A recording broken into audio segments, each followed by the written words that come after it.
Praise the Lord. Hallelujah. ഇന്നേ ദിവസം യൂദിത്ത് 5:17 തിരുവചനത്തിലൂടെ ഈശോ നമ്മോട് സംസാരിക്കുകയാണ്. തങ്ങളുടെ ദൈവത്തിനെതിരായി പാപം ചെയ്യാതിരുന്നിടത്തോളം കാലം അവർക്ക് അഭിവൃദ്ധി ഉണ്ടായി. പാപത്തെ വെറുക്കുന്ന ദൈവം അവരോട് കൂടെ ഉണ്ടായിരുന്നു. ഇന്നത്തെ തിരുവചനത്തിലൂടെ നമുക്ക് കാണുവാൻ സാധിക്കും പാപത്തെ വെറുക്കുന്നൊരു ദൈവത്തെ. എൻ്റെ പൊന്നു സഹോദരരെ, ഇന്നത്തെ തിരുവചനം നമ്മോട് പറയുന്നത് ഇങ്ങനെയാണ്: തങ്ങളുടെ ദൈവത്തിനെതിരായി പാപം ചെയ്യാതിരുന്നിടത്തോളം കാലം അവർക്ക് അഭിവൃദ്ധി ഉണ്ടായി. ആ കാലഘട്ടത്തിൽ ഇസ്രായേൽ ജനം ദൈവത്തിനെതിരെ പാപം ചെയ്യാതിരുന്ന കാലഘട്ടങ്ങളിലെല്ലാം വളരെ അധികം അഭിവൃദ്ധിയിൽ കഴിയുകയായിരുന്നു. സദാ അനുഗ്രഹിച്ചു കൊണ്ടിരിക്കുന്ന ഒരു ദൈവത്തെ നമുക്ക് കാണുവാൻ സാധിക്കും.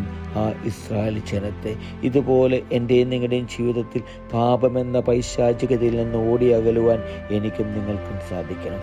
യേശു എന്ന രക്ഷകനെ എൻ്റെയും നിങ്ങളുടെ ഹൃദയത്തിൽ സ്വീകരിക്കാൻ, ആ ഈശോയിൽ വിശ്വസിച്ച് ജീവിക്കുവാൻ എനിക്കും നിങ്ങൾക്കും സാധിക്കണം. അപ്പോൾ നമ്മുടെ ജീവിതത്തിലെ എല്ലാ കുറവുകളും നികത്തുന്ന ഒരു ദൈവത്തെ നമുക്ക് കാണുവാൻ സാധിക്കും.